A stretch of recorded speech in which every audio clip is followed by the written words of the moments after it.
Aujourd'hui, c'est la dédicace de mon œuvre que le Seigneur m'a permis d'écrire. Cette œuvre sur le mariage. Vous savez, aujourd'hui, le mariage est un fait social et c'est la première vocation de tout être humain. Mais il y a des difficultés, des problèmes qui se posent aussi à ce mariage-là. Des couples qui se marient et qui n'arrivent pas à aller jusqu'au bout de leur union. Et donc tout cela amène une réflexion et nous amène à aider ces couples-là à vivre heureux et que le mariage soit vécu dans sa dimension aussi bien spirituelle, aussi bien culturelle, aussi bien sociale que morale.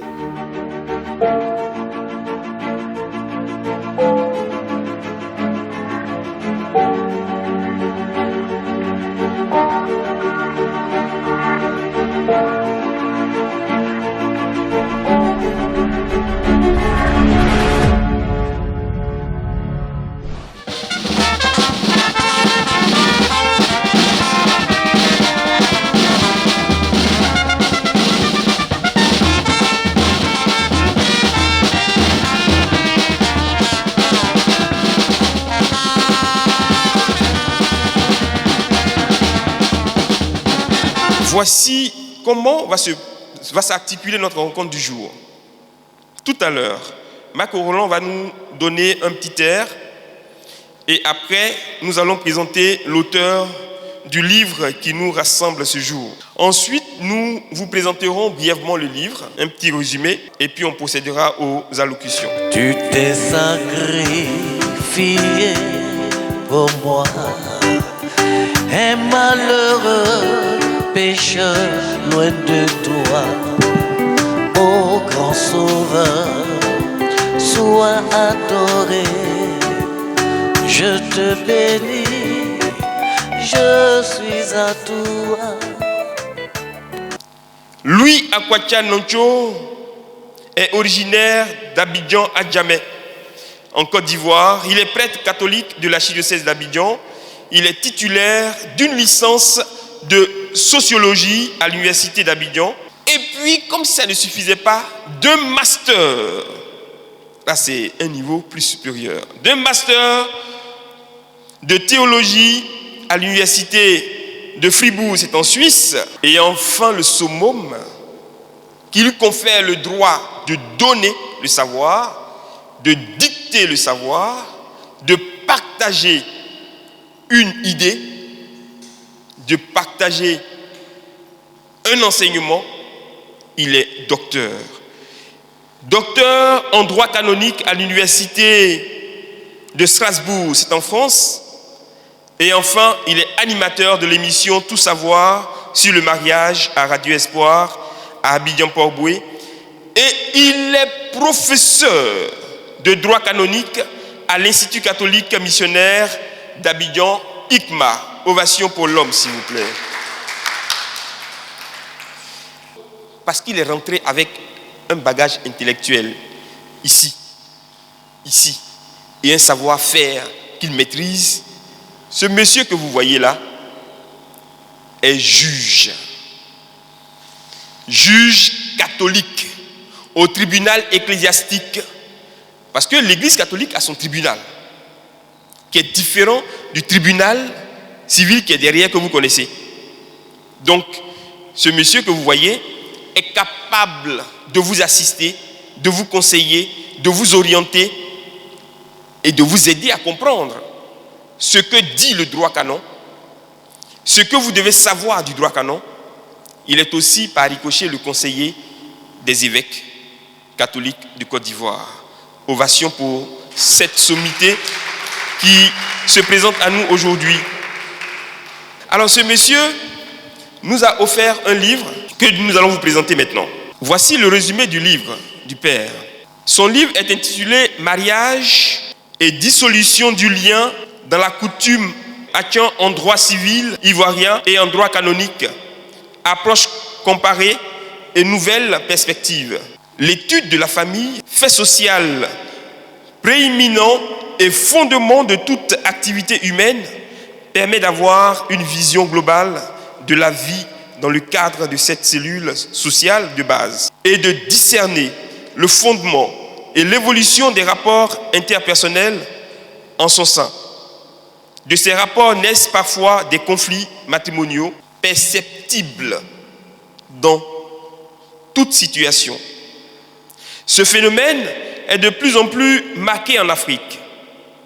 Aussi, une étude approfondie du mariage et de ses effets dans le contexte africain et plus spécifiquement en Côte d'Ivoire, cadre choisi pour une réflexion approfondie sur le sujet, revêt une importance capitale. Voici ce qui a motivé l'homme à écrire sur le thème. Le mariage en Côte d'Ivoire, comme dans beaucoup d'autres pays d'Afrique, se distingue par le fait qu'il peut revêtir 3 formes distinctes: coutumier, civil et religieux.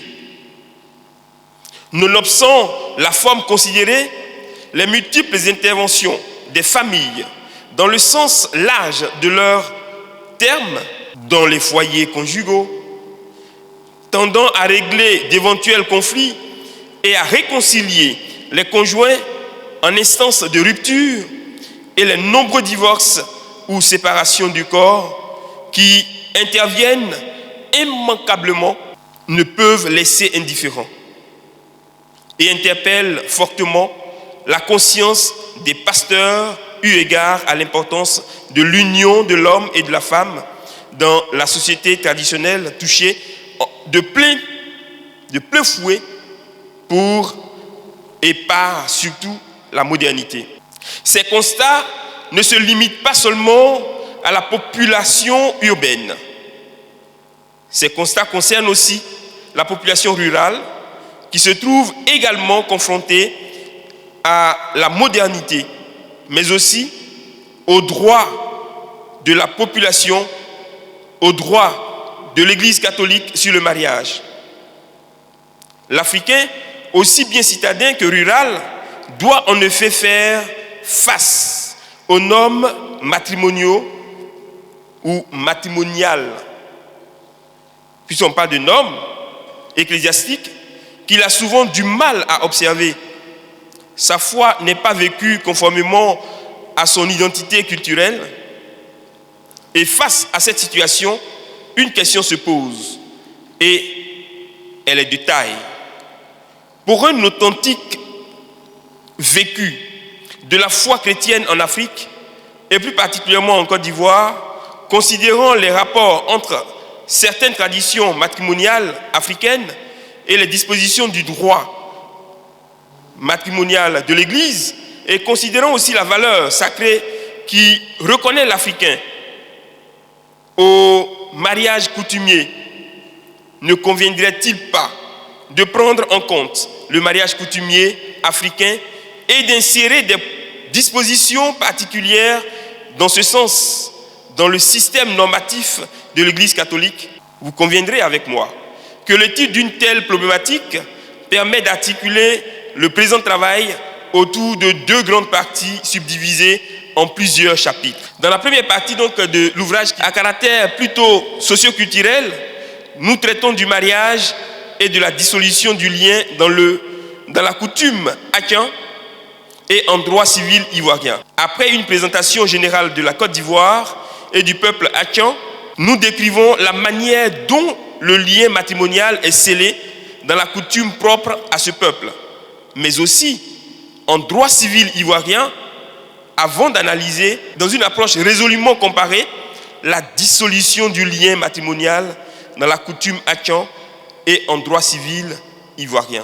La seconde partie tente une approche doctrinale.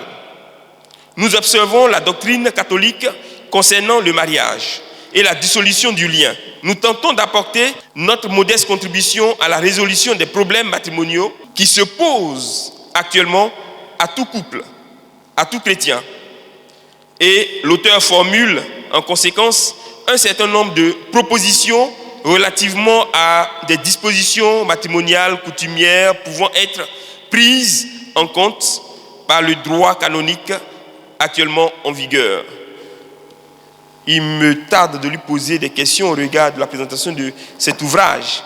Je vais demander à l'auteur lui-même, de façon succincte, de nous dire ce qu'il voulait qu'on retienne de ses recherches et du fruit de son travail. Je voudrais préciser un certain nombre de choses par rapport au livre. D'abord, la problématique.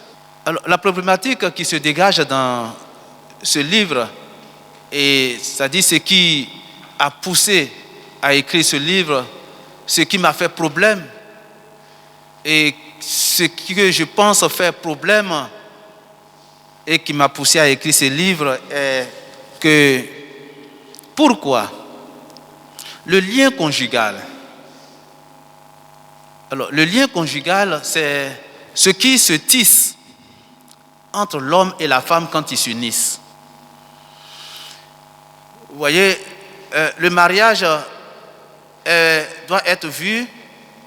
Alors, je parle sous, je dirais, l'inspiration et la direction spirituelle de Monseigneur Paul Dakouri, qui est aussi un canoniste. Il a aussi fait le droit civil. C'est aussi un canoniste. Et donc ce lien-là, quand le mariage, c'est comme deux fils, l'homme et la femme, le fil de l'homme et de la femme, qu'on noue, et des fils en fer très fins, solides, qu'on noue et qu'on tire. Et ça fait un nœud. Ce nœud est tellement fin qu'une aiguille ne peut pas rentrer dedans. C'est ça qu'est le lien conjugal, le lien du mariage.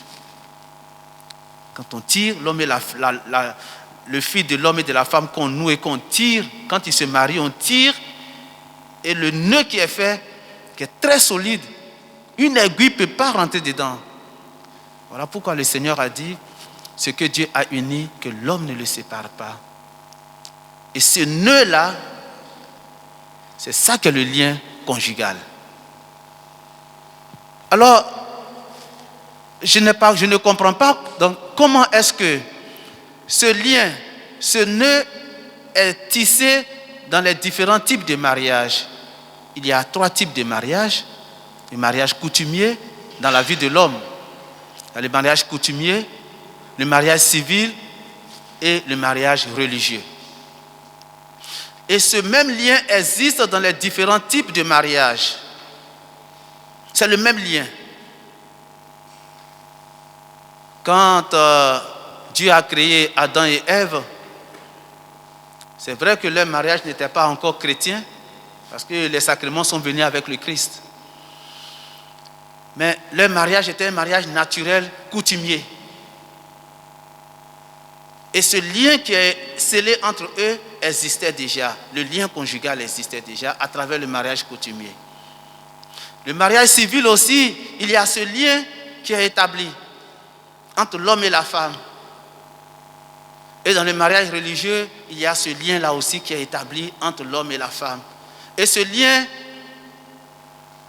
est dans tous les types de mariage. Mais comment se fait-il que, d'une part, ce lien peut être cassé, peut être dissous, détruit, et d'autre part, ça ne peut pas être dissous, détruit. Voilà mon problème. Voilà ce qui fait mon problème, et je voudrais essayer de comprendre pourquoi. Donc dans ce livre, c'est ce que j'essaie d'expliquer. Pourquoi, d'une part, le lien peut être cassé, et d'autre part, ce lien ne peut pas être cassé. Alors, il y a des enjeux par rapport à cet écrit. L'enjeu est d'abord doctrinal. Il s'agit d'exposer, de présenter la doctrine de ces 3 types de mariage. Le mariage coutumier répond aussi à une doctrine.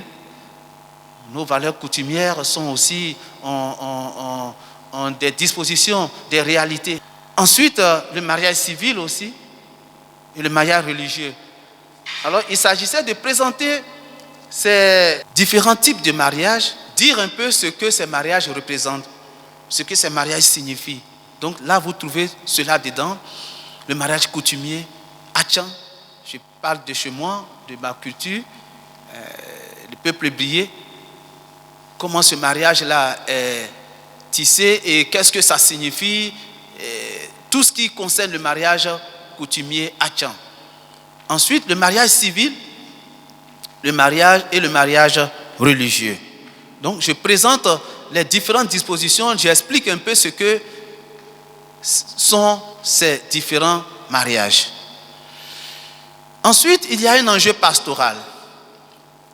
L'enjeu pastoral est que je me demande aussi comment l'Africain, dans sa vie conjugale, culturelle, comment évangéliser l'Africain dans sa vie conjugale, culturelle. Exemple du chrétien polygame. Un chrétien qui a 2-3 femmes. Un père de village, un parent du village, qui est d'un certain âge et qui a marié ses femmes depuis. Il a 3 femmes. Il vit bien avec ses femmes. Il a des enfants avec toutes ses femmes. Il s'en occupe bien. Les enfants sont grands. Il n'y a pas de problème entre les femmes. Et il est un chrétien catholique.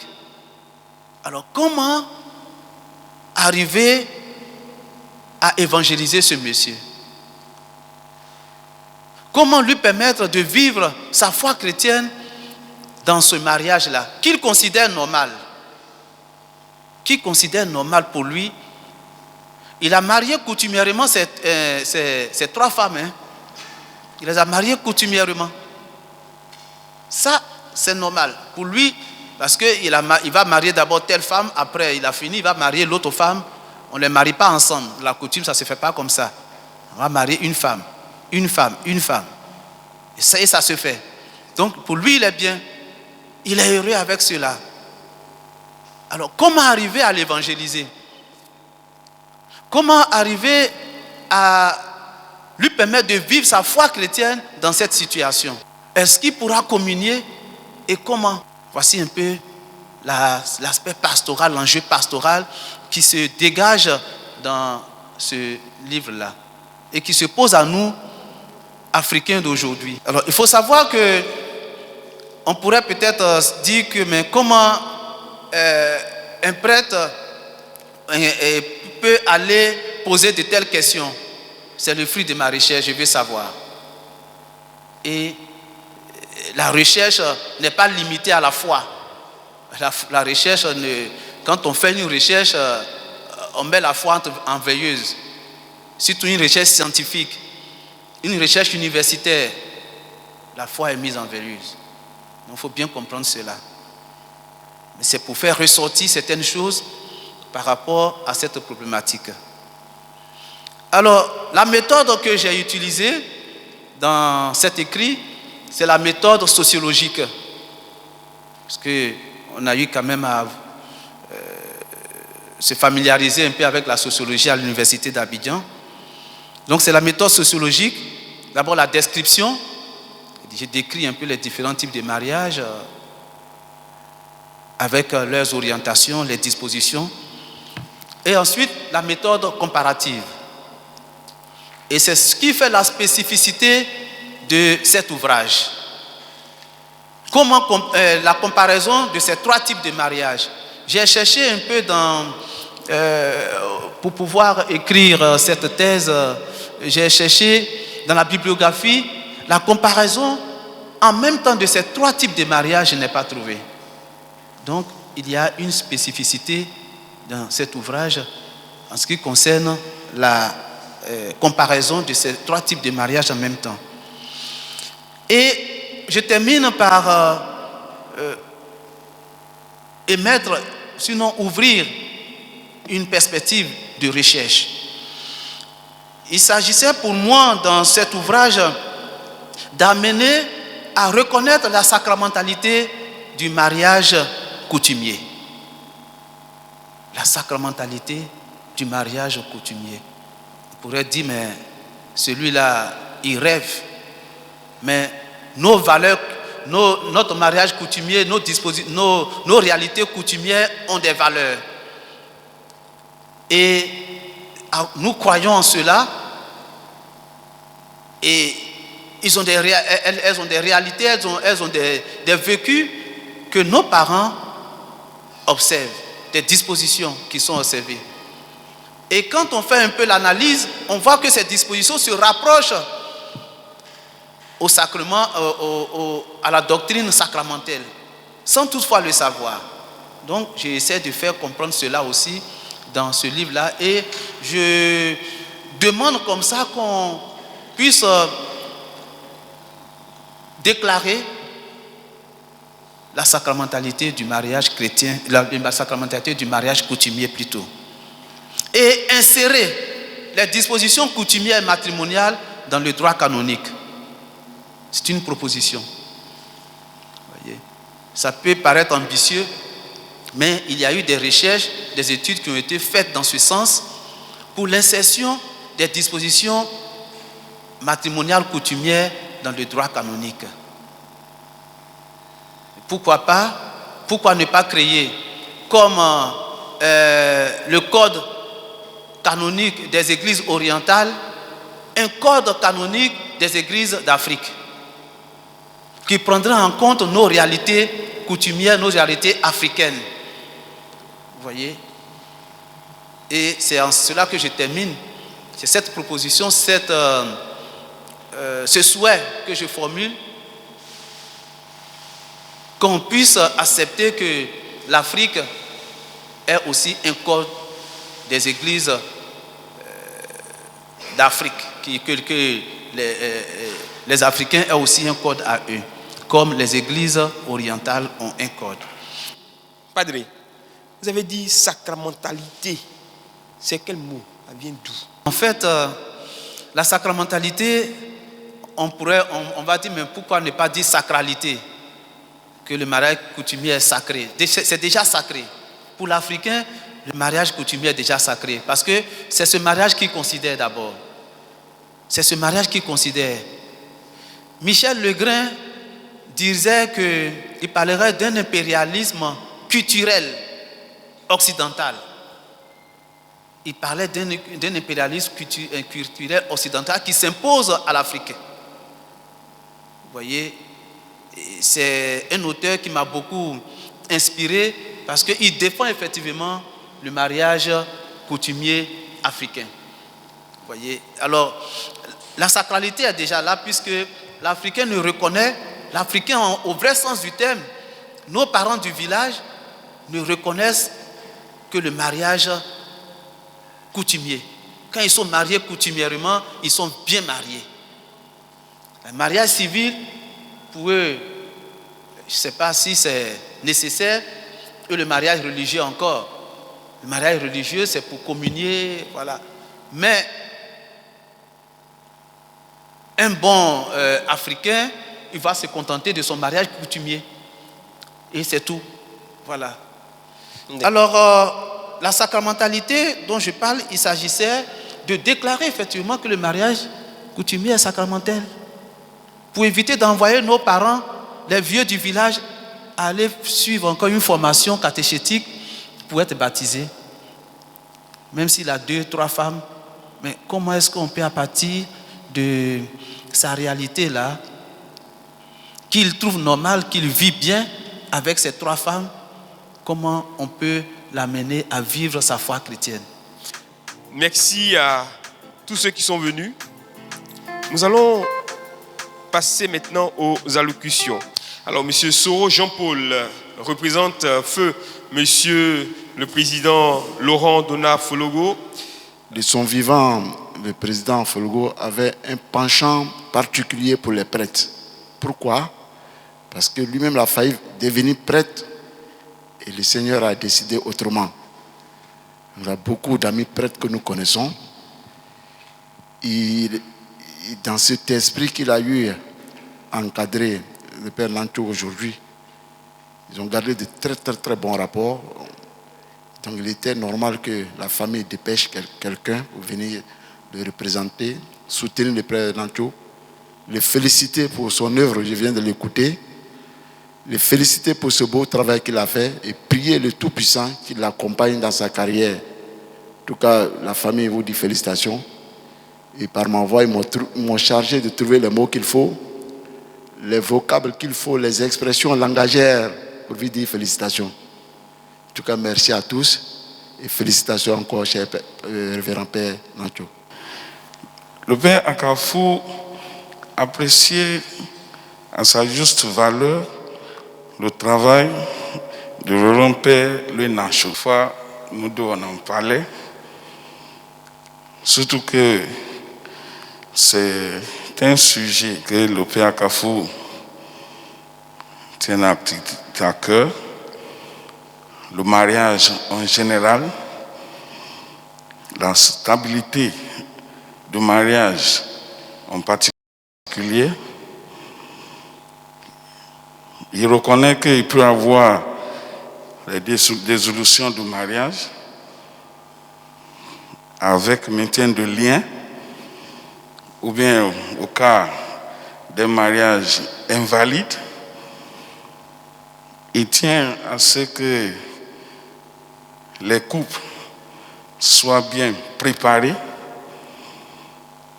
et il m'a plusieurs fois dit que le Père Louis Nancho est en train de faire un bon travail au niveau de la curie pour aider les prêtres à bien préparer les couples au mariage. Qu'est-ce que vous pensez de tout ce qui a été dit ce matin? Votre fils qui a osé vous sortir de votre tanière.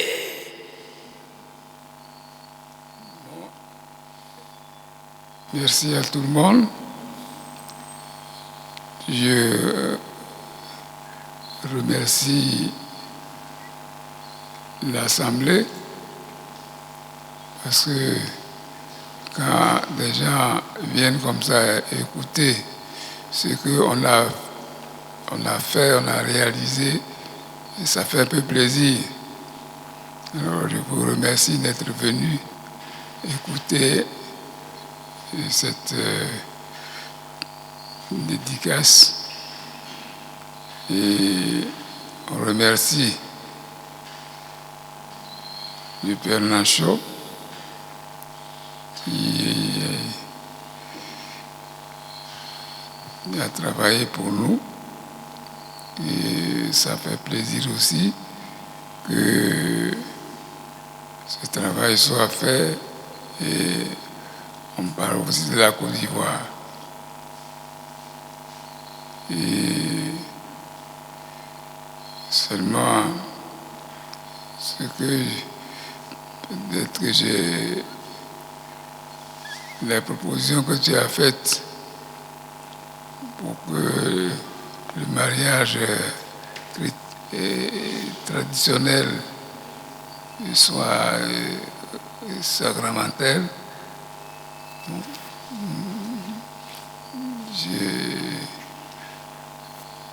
Je voudrais que ça... Enfin, je n'hésite pas, mais je ne vois pas comment ça peut se faire. Et je voudrais bien, mais je voudrais qu'on puisse voir clairement comment cela peut se faire. En tout cas, on est tous joyeux du travail que tu as fait, et nous t'en remercions. Nous te disons félicitations, grand merci.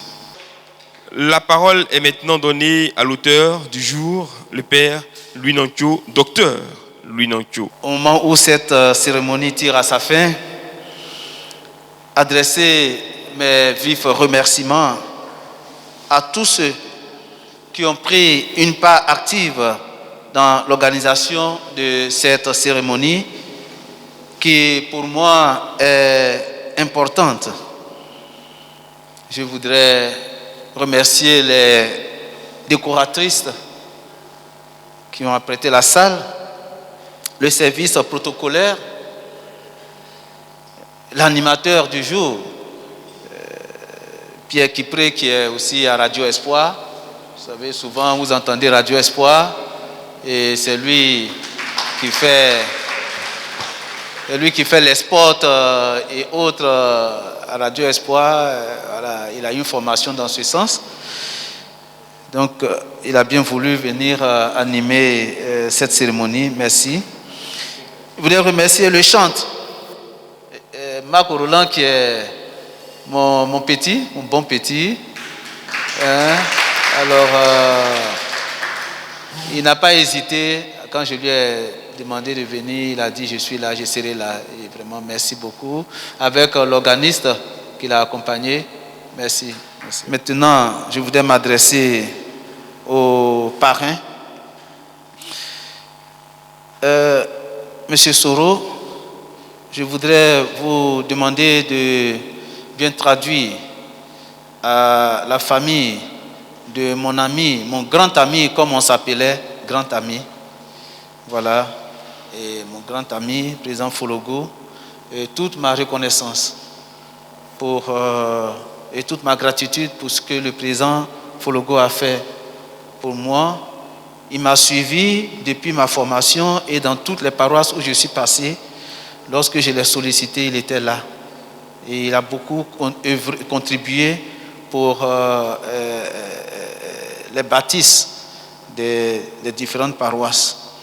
Vraiment, je tiens à vous demander de traduire à la famille mes remerciements et aussi ma disponibilité pour les obsèques du président Laurent Donald Fologo. Je voudrais m'adresser au révérend Père Clément Abiodoum, de transmettre au révérend Père Pascal Akafogra, qui est mon formateur et qui a permis, qui a œuvré, pesé de tout son poids pour que je puisse aller en formation pour le droit canonique. J'étais à Trècheville avec lui et je n'avais aucune connaissance en droit et il me faisait signer en tant que notaire les actes. Vous voyez, tout acte juridique doit porter la signature du notaire. Et cela fait office d'acte officiel. Et donc le père me faisait signer. Il dit, mais moi je ne sais pas. Qu'est-ce que ça? Il dit, lui, signe seulement. Et donc moi aussi je signais. Et voilà, j'ai pris goût. Et il m'a demandé, et je lui ai dit, mais mon père, moi je n'ai pas de formation, alors c'est ainsi qu'il m'a proposé à l'évêque d'alors, Monseigneur le cardinal Bernard Agré, pour que j'aille pour la formation. Vraiment, Père Clément, je voudrais demander de lui traduire vraiment mes remerciements. Le Père Akafou est beaucoup pour moi. Et quand je suis revenu, il m'a dit, lui, tu viens travailler avec moi en tant qu'official adjoint, vicaire judiciaire adjoint. Et j'ai travaillé avec lui pendant 1 an. Et après, le père a vu que ses forces le lâchaient, surtout au niveau de la vue. Et il a voulu que ce soit moi qui le succède. Là, j'ai refusé. J'ai dit, mon père, je voudrais que vous soyez là. Et moi, je vais être toujours à côté, je vais faire le gros du travail. Il a dit non. Il dit, lui, tu vois, vraiment, je ne peux plus, il faut que je me retire. Et puis, tu vas... Que c'est toi, je vois, qui peut continuer, qui peut me remplacer. Il dit, mais moi, qui je suis pour pouvoir remplacer une telle personne, une telle personnalité dans le diocèse? Et où il a touché mon point faible, c'est quand il m'a dit, parce que j'avais déjà refusé encore. Il voulait qu'il soit là toujours. Et là, il a dit, non, lui, tu vois, je ne peux plus voir, je ne peux plus lire. Et si tu ne prends pas la relève, je ne serai pas heureux. Et là, ça m'a beaucoup touché, donc j'ai accepté. Voilà. Alors, mais il reste toujours pour moi un formateur et on va souvent le voir pour les conseils. Donc, je voudrais te demander de lui traduire vraiment toute ma reconnaissance et mes amitiés. Tout pour revenir au livre, pour terminer, pour la vente. Vous voyez, le prix du livre, ce n'est pas moi qui l'ai fixé. Ce livre a été édité par Harmattan. Et si vous partez sur le site d'Harmattan, vous cliquez sur mon nom, ou alors vous cliquez sur l'auteur, le titre de ce livre, vous allez voir ce livre-là. Et c'est vendu sur le net. C'est comme ça et il fonctionne. Et vous commandez, vous passez votre commande sur le net et ils vous font venir le livre. Vous voyez, ils ne déposent plus dans les librairies. Voilà, on dit maintenant ils ne déposent plus dans les librairies pour la vente. C'est sur le net, vous voulez acheter, vous passez votre commande et ils vous font venir. Et ils m'ont dit, vu la qualité du livre, vu le travail qui a été exploité dans ce livre, tout ça, nous, on ne peut vendre votre livre qu'à 45 €. 40 €, 45 €. Donc, c'est 40 € qui est vendu au niveau mondial. Ce livre est traduit, ils ont dit qu'ils vont traduire en anglais, ils vont traduire dans toutes les langues pour la vente. Donc, pour ceux qui veulent choses, alors, à ce stade-là, moi, je ne peux rien. Je leur ai dit, mais nous, en Afrique, on n'a pas assez d'argent. Si vous pouvez revoir pour que les Africains puissent avoir ce livre-là, il dit, mon père, c'est ce que nous, c'est comme ça, nous, on travaille. Donc, il coûte 30 000 francs. Vous voyez. Mais 30 000 francs, quand même, par rapport à la qualité et au travail qui est fourni, voilà, c'est ça. Donc, moi, je vends pour Harmattan, ce n'est pas pour moi, hein. Je vends pour eux, mais j'ai quand même le droit d'auteur. Ça, c'est normal. La reconnaissance. Savoir reconnaître le bien reçu, le bien dont on a été le profiteur. C'est pour cela que je vous ai laissé terminer votre longue liste de remerciements par rapport à tous vos invités et à tous ceux qui sont venus vous voir. Et comme vous l'avez signifié, Madame le ministre a lancé les hostilités en prenant 10 livres pour signifier qu'on peut aussi s'offrir ces livres et on doit pouvoir se les offrir eu égard au contenu de qualité que comporte ce livre. Et puis la structuration, tout ça. Et il y a une autre dame qui tout à l'heure aussi a emboîté le pas à Madame le ministre. Il s'agit de Madame Étienne Mireille, merci. Elle a pris aussi un livre. Et puis je sais que vous allez aussi vous bouger pour prendre vos livres, parce que c'est à tour de rôle qu'on arrive pour la dédicace. Mon père. J'ai décidé d'offrir moi-même quelques livres, d'abord au président, au père Akafou, ensuite au président Fologo. Le cardinal a déjà reçu son livre, et à Monseigneur Marie-Daniel Dadier. J'ai décidé de leur offrir ces ouvrages-là. La maison d'Israël peut le dire, la maison d'Aaron peut le dire, tout le peuple de Dieu peut le dire. Rendons grâce au Seigneur car il est bon.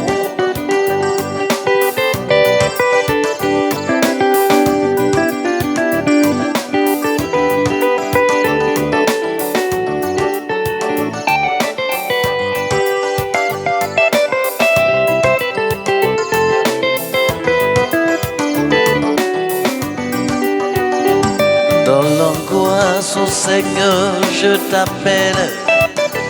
Tu m'entends? Seigneur soit avec vous. Et avec votre esprit. Que Dieu Tout-Puissant vous bénisse, le Père, le Fils et le Saint-Esprit. Amen. Restez dans la paix du Christ. Rendons grâce à Dieu. Ça a été une très belle cérémonie. Nous avons vécu une cérémonie dont le thème était sur le mariage. Et par rapport à ce que le Père Nunacho nous a dit, par rapport à la sacralisation du mariage, qui est difficile dans l'Église catholique, nous pensons que sa proposition sera acceptée par l'Église catholique.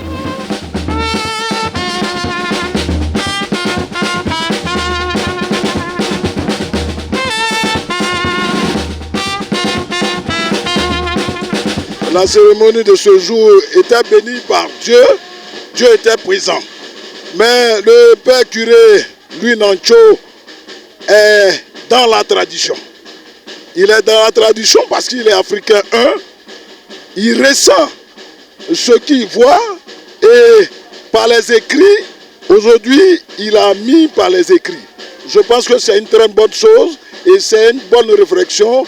Que Dieu le bénisse davantage, qu'il continue dans cette ligne pour que l'Afrique, la manière dont il a réfléchi, qu'il a pensé, qu'il a écrit ce livre, que les Africains prennent compte de notre tradition pour l'Église catholique en Afrique et tout précisément en Côte d'Ivoire. Je suis Soro Nawaga Lamine Jean-Paul et j'ai l'honneur de représenter ce matin feu le président Laurent de Nofrogo à cette dédicace.